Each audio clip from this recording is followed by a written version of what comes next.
I follow what is right no matter who my friends are, close or not. Anong what is right? Tama ba na hindi ibalik? Ito simple lang eh. Tama ba na hindi ibalik? Etong si Bryce Hernandez, gayong hiniram lang pala ng House of Representatives nung nagkaroon sila ng hearing. Tama ba yun o mali?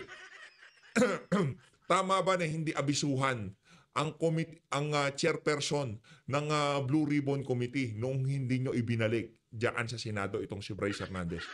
Tanungin kita, Soto. Ngayon, kung mali, tama yung sagot mo dun sa mga tanong ko na yon, meron tayong problema dyan. Next so tayo. Sino pa bang binanatan itong si, maingay ho ngayon ito, itong si Kiko Barzaga, talagang binabalagbag ho niya lahat, no? Lahat ng umaharang talagang nabibigyan, Ito, mga kababayan. Oo, BBM Sara. Unit team ako dati. Malay ko ba na si Martin Romualdez ang uupong presidente? Boom! Di ba? Yan o talaga. Real talk yan Malay ba natin si Martin Romualdez ang uupong presidente? Binoto natin, unit team. Anak ng toko, nagkalitaw-litaw si Martin Romualdez pala uupong presidente.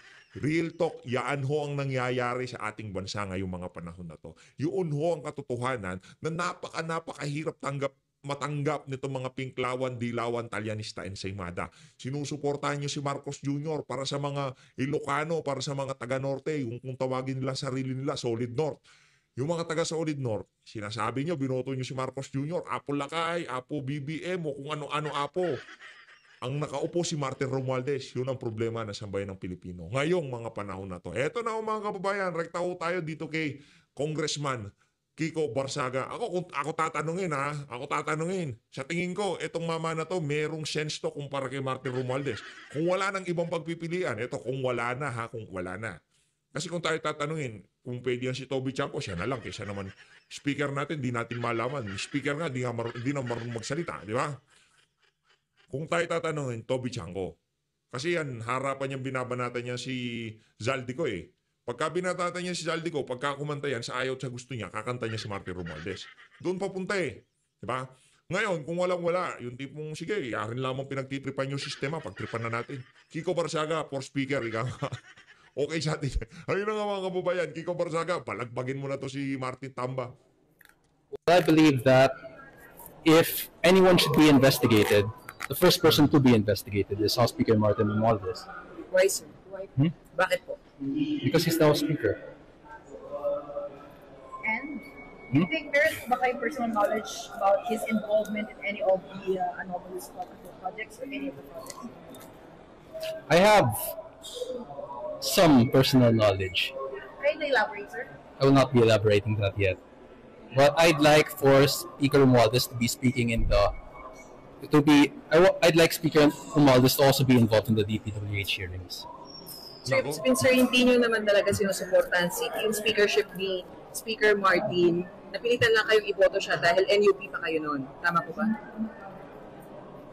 Yes, that's correct. Pero now, you're not supporting him anymore kaya nagbili kayo as AML.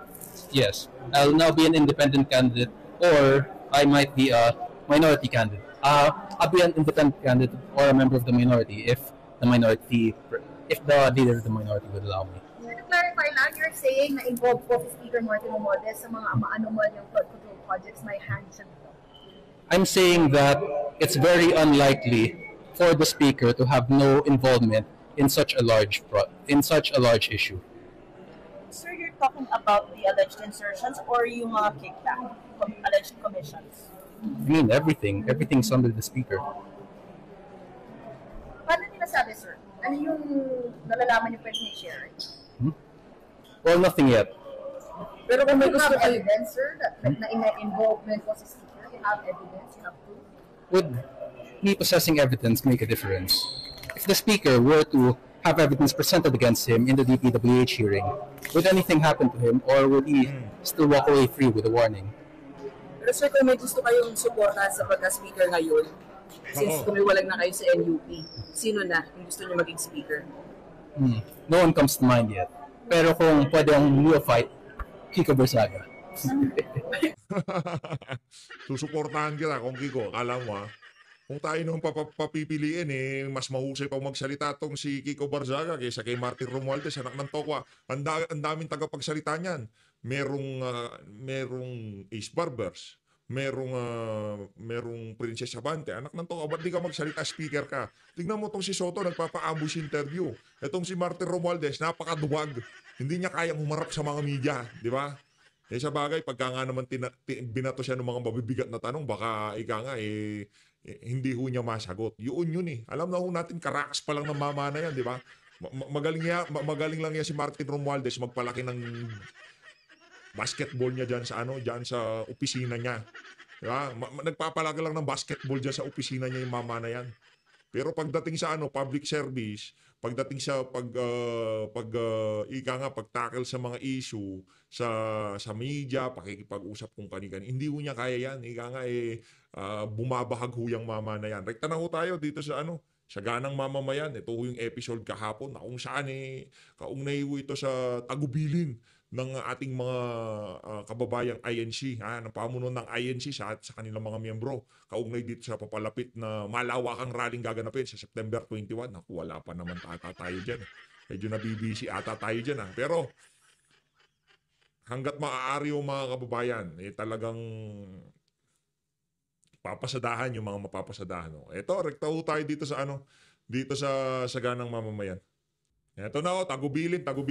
Pumalat sa social media, Sen, na lumalabas gamit po ang logo, may nakalagay pa pong 111 Iglesia ni Cristo tapos Church of Christ, para bagang pinalilitaw nila na ito'y official na statement o pahayag ng Iglesia ni Cristo para po doon sa malawakang pagtitipon daw po sa Luneta Park sa September 21, 2025, alas 9 ng umaga. So pinalilitaw nila na ito'y official statement ng Iglesia? Opo. Na hindi naman totoo? Wala pong ganun, Sen Kaya Bakit naman kaya, sino naman kaya ang grupo ang gumawa niyan? Yun na nga po, Sen. Kaya narito po at babasahin ko po sa inyo ang official pong ito'y circular na mababasa sa mga pagsamba sa mga darating na araw. At ito po sa lahat ng kaanib sa Iglesia ni Cristo sa Republika ng Pilipinas. Mga mahal kong kapatid kay Cristo, may nag-post sa Facebook ng isang mensahe na wari nagmula sa pamamahala ng Iglesia ni Cristo na huwag daw tayong makisama sa malawakang pagtitipon na isasagawa sa September 21 sa Luneta Park bilang pagprotesta sa mga katiwalian sa pamahalaan. Hindi totoo na iyon ay galing sa pamamahala. Wala kaming pinalabas na ganoong mensahe. Kung mayroong dapat iparating sa iglesia tungkol sa ating mga aktibidad, ito ay ginagawa natin sa pamamagitan ng circular o mensahe na ipinaaabot sa ating mga pagtitipon. Hinihimok namin kayo na isama sa ating mga pananalangin na sana ay mamayani ang katarungan at kapayapaan sa ating bansa upang makapanatiling payapa ang ating mga pagsamba at paglilingkod sa Diyos. Umaasa kami na malinaw sa inyo ang nilalaman ng palibot liham na ito. Ang inyo pong kapatid sa Panginoon, nakalagda po rito ang atin pong pinakamamahal na tagapamahalang pangkalahatan. Yan po, Sen at Nelson, mga kababayan, dapat po ay maging malinaw sa atin ang mensaheng ito. Sen, ano po? No.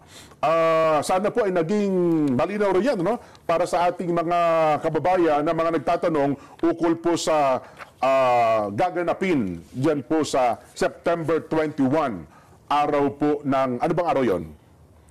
September 21, linggo. Ano ha? So yun po. Linggo next week. Opo.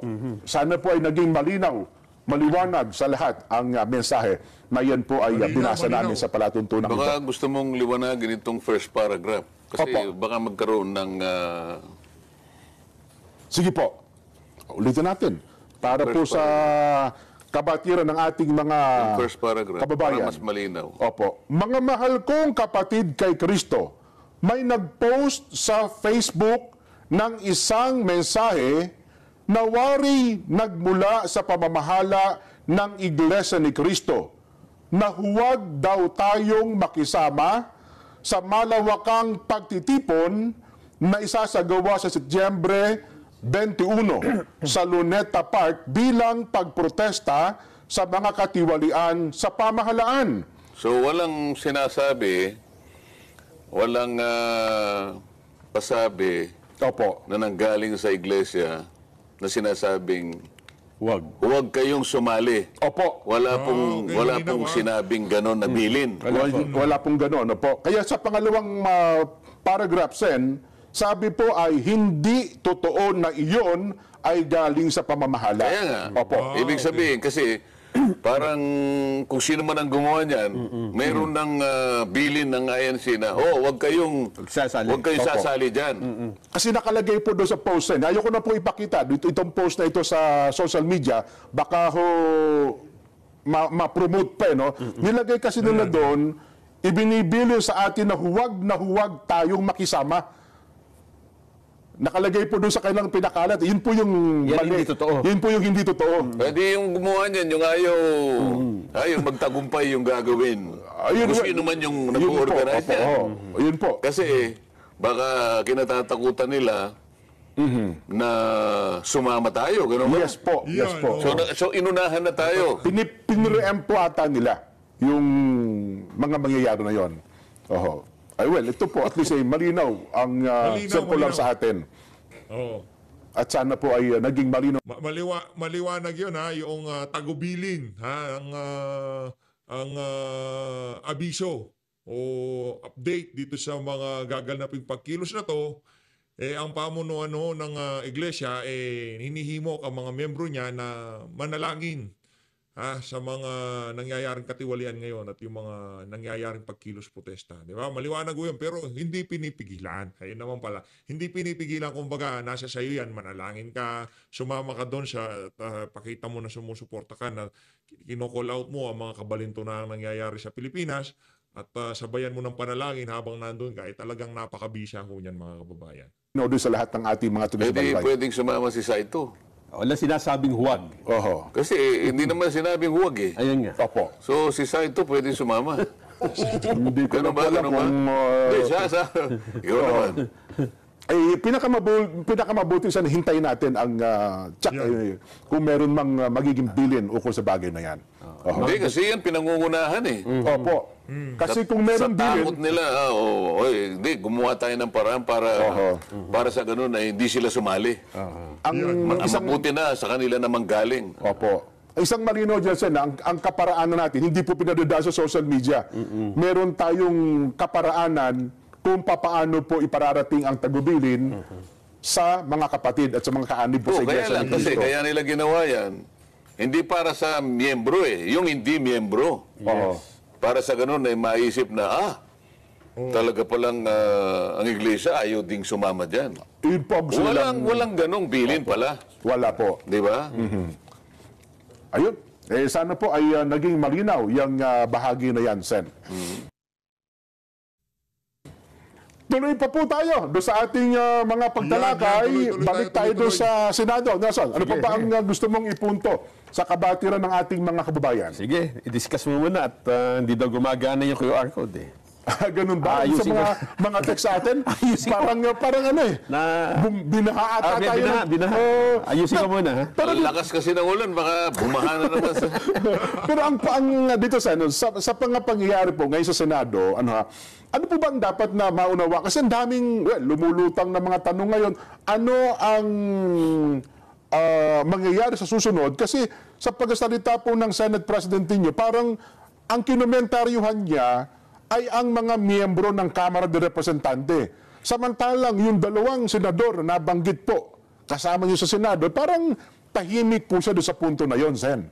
Hindi nga alam, hindi lang yun. Kasi nakita mo naman ang mainstream media. Opo. nung nagsalita yung Diskaya at binanggit yung mga 17, ito wala akong sinasabi, binanggit lang. Opo, opo. Hanggang doon lang tayo, binanggit. Depende na kung saan anong kapupuntahan ng pagdinig na ito, pero maliwanag na nagbanggit siya ng 17 pangalan. Opo. O tingnan mo yung mainstream media. Hindi naman hindi masyadong kinagat yun eh. Pero nung nagsalita yung Hernandez at binanggit yung 2 senador, sumambulat kaagad eh. Ganun ba? Ngayon, ang pinagtataka ko naman sa panig ng aming leader, ako naman kayo rin naman siguro napapansin ninyo eh. Pagka yung Diskaya ang nagsasalita, ayaw niyang paniwalaan. Yan. Oh, bias na kagad eh, no? Pagka naman yung nagsalita yung Hernandez, paniwalang paniwala. So lahat ng mga witnesses doon, mas pinaniniwala niya kaysa witnesses na ipinundar natin dito sa Blue Ribbon Committee. Hindi mo ba nakikita yung kabalintunaan?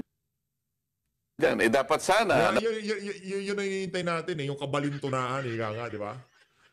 Strike na ko. Yun yung pangatlong strike nitong si Soto. Yan maraming strike na yun eh, di ba? Punong-puno na ho ng strike yung mama na yan. Anak ng Petrang Garabata, mantakin nyo. Senado, iyo yun eh. Di ba? Kabaro mo yun eh.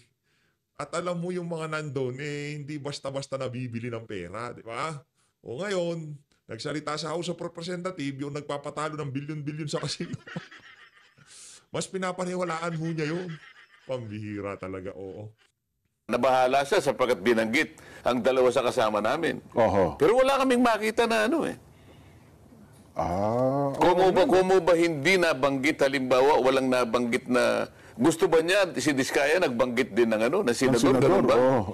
Bakit magugustuhin niya yun si Senate President? Yan. Nakuha mo ba yun? Tama, dagdagan mo pa na yung Diskaya talaga namang kalabang politika ng kanyang pamangkin. Sana yung ganong mga pagbibigay niya ng komento, kakitaan sana siya ng pagiging objective sana. Dito maliwanag na na may kinikilingan na siya. Hindi nagiging mabuti, lalong-lalo sa mga kababayan natin. Palagi ko sinasabi, huwag mong uusgahan ang katalinuhan ng mamamayan. Alam nila eh. Pumunta ka sa social media at tingnan mo kung ano sinasabi nila. Sinong nasisira ngayon? Sinong napupulaan? Yung Senado. Correct. Galing. Galing ni Sen Marcoleta. Kitang-kita ho nyo yun, mga kababayan. Ang daming galit kay Soto. Pati yung tayo ho kasi, hindi ho tayo maingay. Ika nga yung tipong mayat-maya yung puro politika. Kasi dito na nga, pinapuro politika na yung pinag-uusapan eh. Tipong pagka meron tayong kaharap, na puro politika na nga yung nasa harap ka na nga ng camera, puro politika pa. Paglabas mo, gusto mo dyan, iwas ka na muna sa politika. Yung wala na muna yung mismo kausap mo, ang mag-o-open na, grabe naman tong si Tito Soto, no? Grabe naman pala yung mama na yan. Dati binoto ko yan, dati gusto ko yan, pero ngayon ayoko na siya. Yun ang naririnig mo sentimiento doon sa mga tao na hindi naman babad sa politika. Pagka yun ang narinig mo, meron ng ibig sabihin yan. Ibig sabihin, yung kanilang algorithm, yung flow ng mga impormasyon sa kanilang social media page, linalamon na nitong kung gaano kawalang kwentang leader itong si Tito Soto dyan sa Senado. Yun ang tinutukoy nitong mga kabalinto na tinutukoy nitong si Sen Marcoleta. Ngayon, kung sa sinasabi niya na dissatisfied ang mga kasama ko doon sa pamamaraan ng aking pagganap ng tungkulin ko sa inquiry, sino-sino sila? Sabi niya, mali ang direksyon. Sabihin niya kung anong direksyon ang pupuntahan namin. Ilaban niya. Kung sakaling mas tama yung direksyon niya, sabihin niya. Dapat ganun. Hindi naman niya sinabi, saan ba papunta yung gusto mong, ganito sana ang gusto namin direksyon. Wala naman eh. Kasi lumalita na, para daw, hindi ko tama ba yung pagkakala, na para bagang may iniiwasan daw kayo ng mga tao mabanggit, kundi, anong gusto niyang mangyari? Dadagdagan ko yung sworn statement ng Diskaya? Mas mali naman yun. Binigay niya sa akin yun. Dadagdagan ko. Bakit siya mag-i-insinuate na inedit yun? Mabigat na paratang yun eh. Baka hindi niya mapatunayan yun. Baka kung tawagin ko halimbawa, Sino sa mga kawani ng Blue Ribbon Committee ang nagsabi sa'yo na inedit yan? Oho. Oh, nabalitaan niya raw. Sino nga? Alam nga naman, dagdagan ko yun, maglalagay ako ng... hindi natin pwedeng gawin yun. Ang totoo niya, sinabi ko nga at uulitin ko ngayon. Nung magpahayag sila sa magitan ng emissary nila na gusto nga nilang magtapat at makatulong sa pagdinig, Opo. kinailangan ko na utusan yung emisary, pwede bang gumawa siya ng kahit na sa sarili niyang handwritten note na may kagustuhan siya talaga na magsabi ng totoo at kung bakit niya gagawin. Oho. Sumulat siya sa akin, nasa akin ang note nila. Doon ko lamang pinasimulan, sige, gumawa na kayo. Sapagkat protektado na ako, malinaw na silang may kagustuhan, walang pumilit sa kanila, hindi ko sila in-encourage. Bagaman, finload ko yon. Pero walang pamimilit, pinload ko. Ngayon, kinagat nila yon. O bakit naman sasabihin mo ngayon na may butas yan? Oho. Hindi ka panipaniwala yung kanila. Dahil ba pamangkin mo ang kalaban niya sa politika? Kasi kung ako ang Senate President, hindi ako magsasalita Magiging neutral ako sa bahagi na yon sapagkat mapupulaan ako ng tao Opo. Well, okay, tayo naman sana in fairness kay Mayor Vico, no?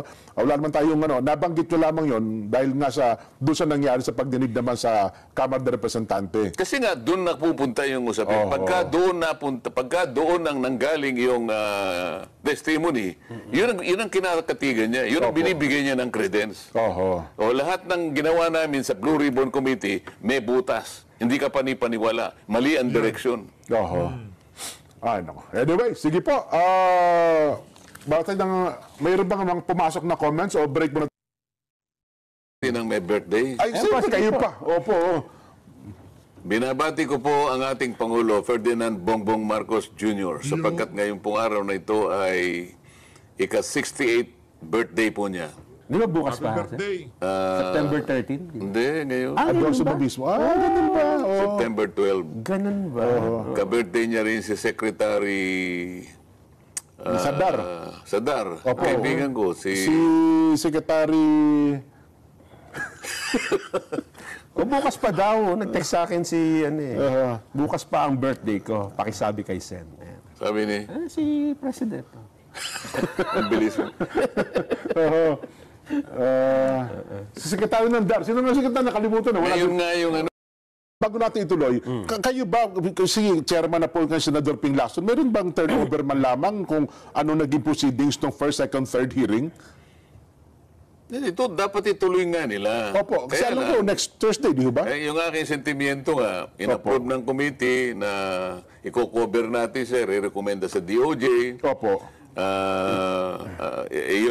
Yun ay trabaho Opo. ng Blue Ribbon Committee sa ilalim ng aking pagiging chairman. Opo. Ngayon, ang ginamit niyang dahilan sapagkat sinabi raw ng SOJ na bumaligtad naman ang SOJ Opo. na sinasabi niya, ibalik muna. Kaya naman ako nagsisintimiento, paano nangyari naman, dinagdagan nila yung requirement ng batas. Wala naman sa batas yun Kaya yun ang itatanong ko nga sa kanila sa Lunes, kung sakasakali. Mr. President, nung bang nag-research ka, nabasa mo lang sa dyaryo na sinabi ni SOJ na hindi niya natatanggapin ang application sapagkat kailangan niya munang isoli ang di umano'y nakulimbat na perang pang-estado. Ba't hindi niyo man lang binasa yung batas kung yun ay kasama sa requirement? Hindi po pwede yun Ibig sabihin, dapat in-honor nila yung pinagtapusan namin. Tsaka kayo, ituloy ninyo. Nasaan ang continuity? Ang Senado is an institution. Tama Diba? po. Kami, the senators may come and go. Yes po. Pero yung Senado mananatili siya doon as an institution. Di ba? Opo, tama. Mananatili. Ang tanong hanggang kailan? Hindi, kasi sinisira kasi nung mga ibang mga senador, yung institution na yan. Kaya ang tanong dito, mananatili hanggang kailan? Kasi wala akong forever Walang forever. Ang mundo, ika nga, nag-i-evolve yan sa bawat oras, sa bawat araw, sa bawat linggo. Merong darating, merong mawawala, merong mag-iumpisa, at merong magwawakas. Ang tanong dito, pagkatapos na September 1, tingnan natin. Puno na sambay ng Pilipino, Sen. Alam ko itong si Senator Dante Marcoleta, ang kanyang, yung sincerity ng kanyang puso na makapaglingkod ng tapat, makapag-deliver ng mga pinangako, makapagbigay ng serbisyo sa sambay ng Pilipino. Iilan na lang ba yung mga politikong ganyan ang mentalidad sa mga kaganapan ngayon sa ating bansa? Bilang na lang sa daliri. At yun, oo, kasi nga demokrasya, lagi tayong babagsak sa bilang. Meron ka bang bilang? Di ba? Yan yung angas ng mga iba dyan. Di ba? Wala kang bilang, huwag kang magsalita. Kahit maganda yung ideya mo, kung wala kang bilang, wala ka niyan. Demokrasya nga, wala kang problema doon. Kaya nga, complete overhaul. Doon pa lang sa paraan ng pagpili, ayusin na natin, di ba? Yung tipong hindi mga sinto-sinto, nagiging speaker, nagiging senate president, nagiging presidente, di ba? Yung Senado mas malaki kaysa individual na pangalan at bilang ng mga senador.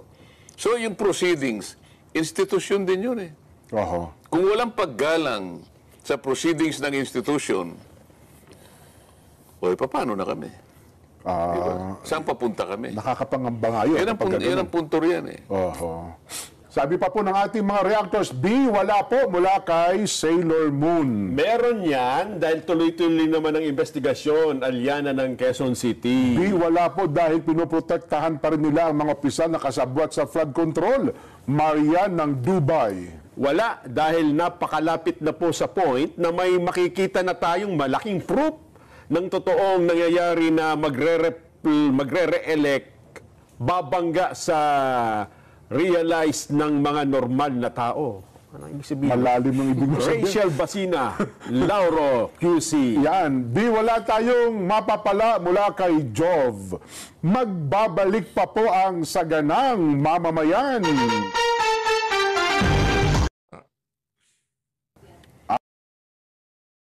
Si Nat, oo. Ganun din yung happy birthday to Ana May Mewa Mumbai ng Katarman, Northern Samar. May bahay po ng ka-Jmar Mumbai. Ayun, happy viewing po kina Ian Joji at Gian Ritondo, Jelat, Vanessa Julio, Jem Bacunawa, JB, Alex at AJ Belacruz. Pabati po mula kay Linden Pogi. Sige, mamaya na. Hindi pa tatapos na ba tayo? Ba't puro pagbati na ata ngayon?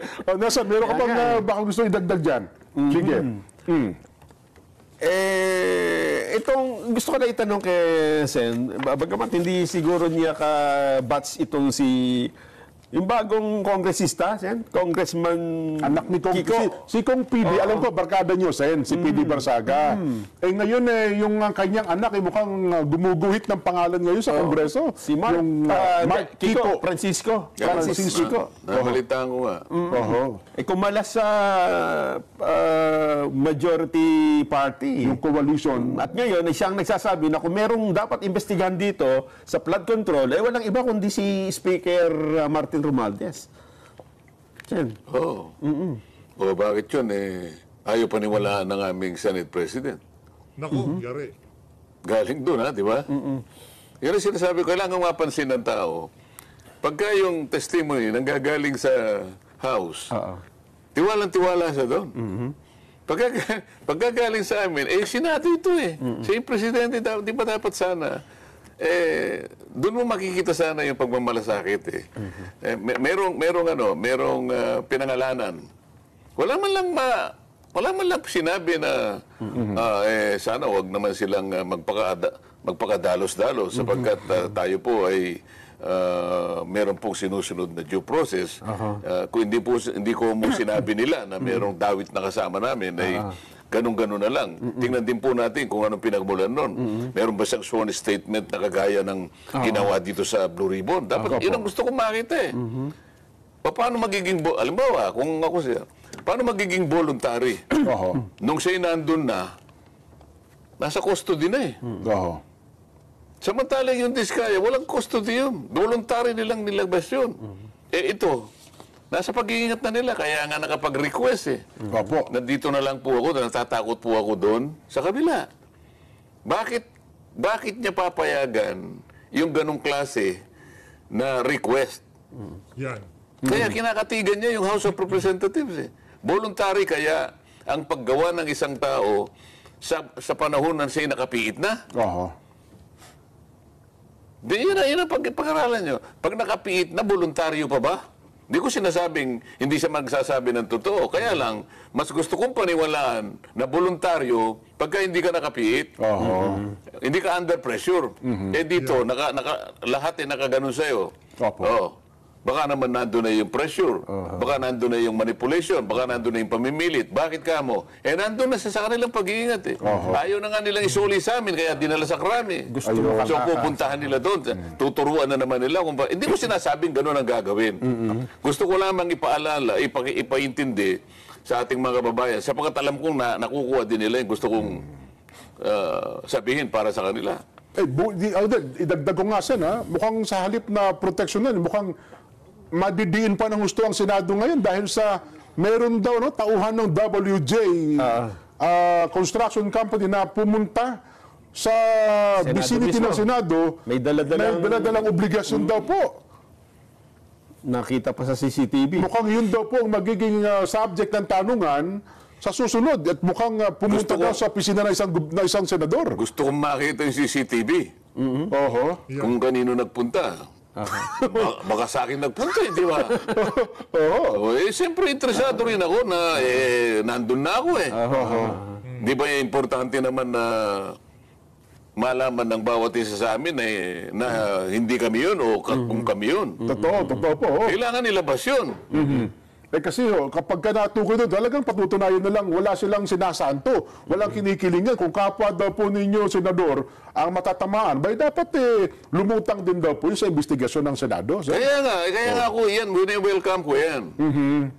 Kaya lang, ang nangyayari, bakit pagka papuntang Senador, yun ang gusto nilang anuhin.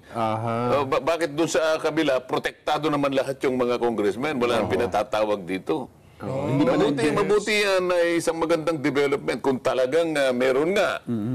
Bagamat wala naman akong ibig sabihin nito.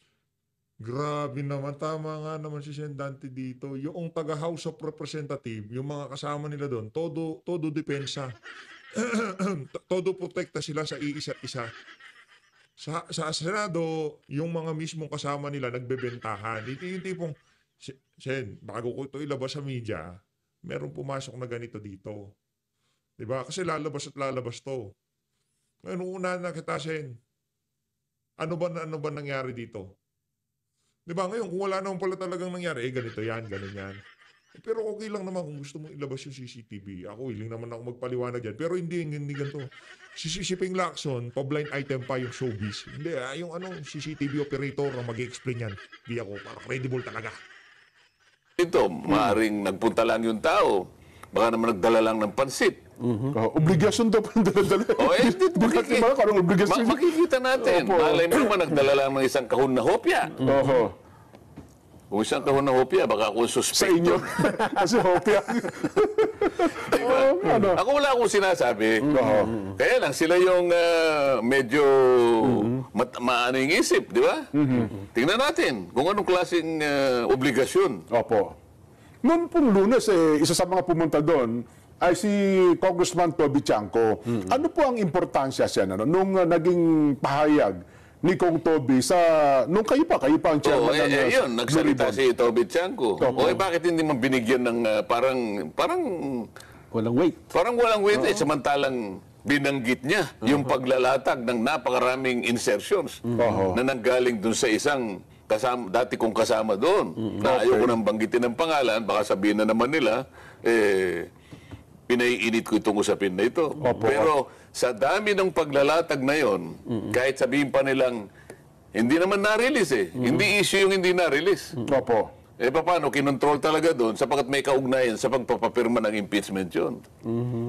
Magkarugtong ho ba yun? Ngayon, kapag sinuma mo lahat, 2 probinsya lang 13.8 billion Oo nga po. Bakit hindi ba natin bibigyan ng ano yun? Bakit hindi nila ipatawag yung taong binanggit ni Congressman Toby? Ba't hindi nila patawag doon? Bakit nila pinoproteksyonan?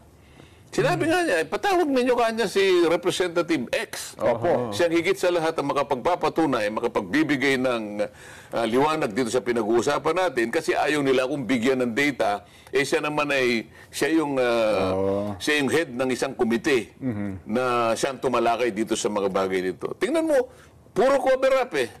Pero ang gagawin naman, invitation lang naman sa gaya na San Toby. Mukhang, paano ba napansin kong Toby? Paano ba siya napunta ng... Inimbita ko.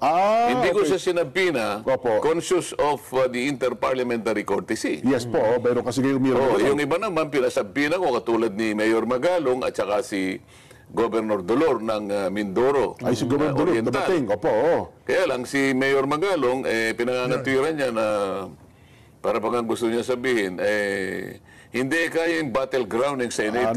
Nasa Kamara daw po niya. Ako'y alam kong ako'y iimbitahin ng Kamara. Doon daw siya gusto humarap. Kaya gusto kong humarap doon. At kung para hindi naman maging parang unparliamentary, parang para hindi ma-preempt ang sasabihin ko o ma-preclude ang action ng mga taong gumawa ng kaaliwaswasan. Para hindi ma-press gusto niya doon. Hindi mo na ako sa Senado. Tinanong ko naman, pakitanong nyo nga ako sa Kamara kung siya'y naimbitihan na. Mukhang ayaw din po, Sen. Nung siya'y magbigay ng ganung pahayag, wala pa naman palang imbitasyon. Samantalang ako, baka nakasabi na. Tama. Sabi ko, hindi naman natin siya pipilitin. Baka naman sabihin niya na may pilitan dito.